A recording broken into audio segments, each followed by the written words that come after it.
네, 안녕하세요. 2월 13일 금요일 짱목과 말씀 수다의 시간입니다.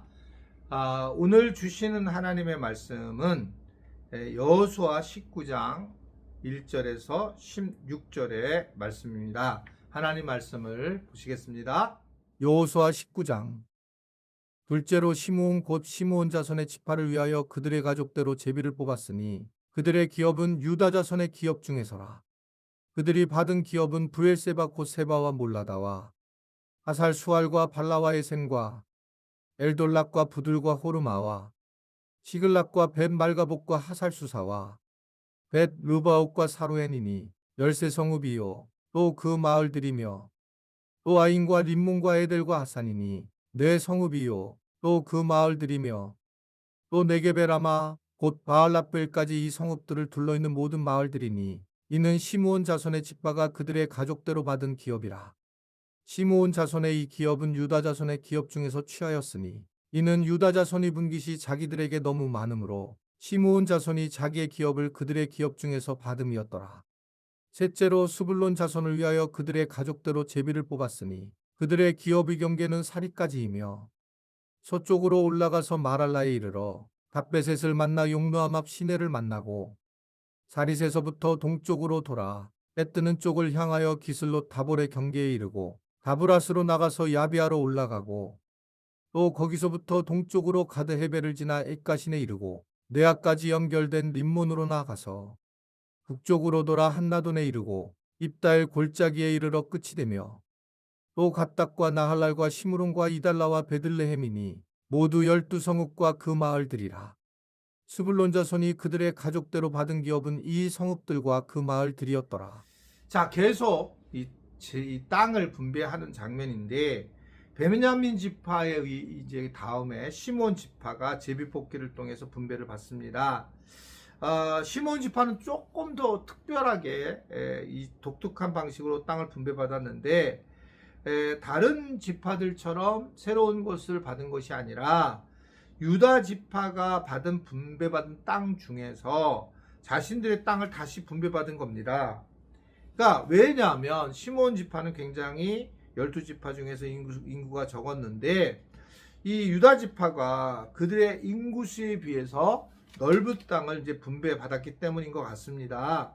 그렇다고 해서 이미 받은 땅을 내야 되는 유다 지파가 얼마든지 항의할 수 있었을 것이고, 그리고 결국은 또 이것을 받는 시몬 지파도 마음이 힘들었을 거예요. 이게 지금 제가 목회를 하면서 이런 일이 가능할까? 그러니까 이미 어느 부서에다가 돈을 줬는데 예산을, 근데 그 예산을 많이 준 거예요. 거기가 보니까 그것을 뺏어 가지고 없는 곳에다가 예산을 줬을 때에 그것을 받아들일까? 저 이게 거의 어렵겠죠? 근데 교회도 그게 어려울까요? 그러니까 이제 왜 그런 문제가 생기냐? 그럼 저 입장에서는 제가 담임 목사니까 이 공동체를 크게 보는 거죠. 그러니까 이쪽에 있는 것들이 재정이 안 맞으면 이렇게 갈 수 있다. 이렇게 생각하죠, 저는요. 근데 이제 자기 부서만 생각하는 사람들은, 자기 것만 생각하는 사람들은 이걸 되면 이제 완전히 난리 뭐 이런 난리가 없겠죠.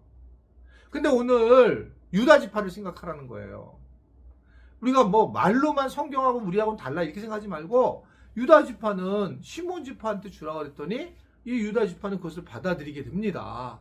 그리고 충분히 그것을 나눠주는 거예요. 정말 저는 아름답다고 생각해요. 진짜 어떤 삶에서의 생활 선교사가 아닌가 이런 생각을 하는 겁니다. 이런 건 말도 안 되는 건데 그 일을 그렇게 해 나가는 거죠. 그러니까 이게 당연히 자기 욕심을 낼 걸 욕심 안 내는 거예요. 제 친한 친구가 하나 있는데 어떻든 간에 이제 그 영성 센터를 하는 거예요. 그래서 너무 초기에 어려서 이제 우리 교회가 2년 정도를 도운 적이 있어요. 근데 이제 영성 센터를 하고 난 다음에 어느 날 저한테 와서 그러는 거예요. 야, 동아가 이제 내가 뭐 10만 원 안 받아도 돼. 내가 충분히 일어설 수 있고 이제 내가 알아서 해 나갈게. 정말 깜짝 놀랐어요. 난 세상에 그런 친구를 만난 적이 없어요. 똑같은 친구는 하나 있었는데 그 친구는 계속적으로 돈을 요구하고 계속적으로 이 문제를 자기 어떤 친구 관계 속에서 드러나서 절교를 했어요. 절교를. 지금 너무 편해요. 그러니까 이게 똑같은 상황인데 그러는 거예요. 그러니까 내가 여유로우니 여롭다고 해보다 내가 이 부분은 이제 내가 그냥 배려하고 내가 이제 내 스스로 할게, 이런 분인 거죠. 선교지의 선교사님들한테도 우리가 조금이라도 도우려고 할 때 나타나는 현상인데, 그러니까 어떤 제가 뭐 HJS라고 하는 선교사, 마케도니아에 있는 선교사님인데 도우려고 했더니 뭐라고 연락이 오냐면 자기는 이미 어느 정도 누군가 도움을 주니 다른 분을 도와주십시오라고 하는 그런 선교사님도 만났어요. 놀랍지 않습니까? 다른 선교사. 근데 지금 많은 선교사들은 이거 나쁜 건 아니에요. 그냥 계속 도와달라, 뭐 해달라 대부분 이런 거예요. 그러니까 이게 어떻게 보면 참 안타까운 거예요. 제가 이제 우리 아들이 아프리카 선교사잖아요. 갈 때 이제 제가 말한 게 뭐냐면 이제 뭐 여러 가지 얘기했지만 그 중에 하나 가장 강력한 제가 재정에 대한 얘기는, 너는 우리 전도사 선교사니까 우리 장 선교사는 재정에 대해서 요청을 절대 하지 마라. 제가 얘기한 거예요. 필요한 거를 내가 요청하고 자꾸 그것을 갖다 드러내지 마라. 그리고 어느 날 하나님이 일하시는 걸 보고 또 안 하면 하지 않으면 된다. 사역을 안 해도 된다. 그냥 거기 살라나 보지. 그래서 하나님께서 재정을 흐르게 하는 걸 봐야지, 하나님 살아계신 걸 경험하지. 그거를 네 스스로 먼저 우리가 해나가게 되면 결국 하나님께서 하신 일을 모른다는 거죠. 우리가 손해보고 살라 그랬잖아요. 손해보고 사는 거예요. 유다지파? 와, 너 바보처럼 그래. 주변에서 그런 얘기 할 수 있죠. 손해보고 사는 거예요. 그런데 그 손해보고 살아가는 거가 하나님을 하나님답게 살아가는 겁니다. 결국 유다지파에서 예수님이 오시잖아요. 할렐루야. 이게 놀라운 거죠. 그러니까 우리가 이게 교회 안에서도 때로는 우리의 재정이 너무 많습니다. 왜 그런 교회, 그런 부서 나올 수 있죠. 근데 우리가 뭐 마지막에 이제 끝나고 난 다음에는 남는 걸 이제 물론 교회에다 반납하는데, 그러기 전에 우리는 예를 들면 우리가 지금 뭐 교회학교도 우리가 이번에 한 뭐 100명으로 잡았는데 70명밖에 안 왔는데 이 30명분은 이제 먼저 이렇게 내려놓으면 안 받았으면 좋겠습니다. 이런 어떤 부서들이 나와야 된다는 거죠. 오히려 굉장히 건강한 모습이라는 거예요. 근데 교회가 준 거니까 다 써야 돼. 하나님께서 헌금을 우리에게 허락해서 그걸 하는 건데도 그런 모습으로 산다면 우리는 오늘 어떤 이 유다 지파의 아름다운 모습을 우리 계승하지 못하는 거죠.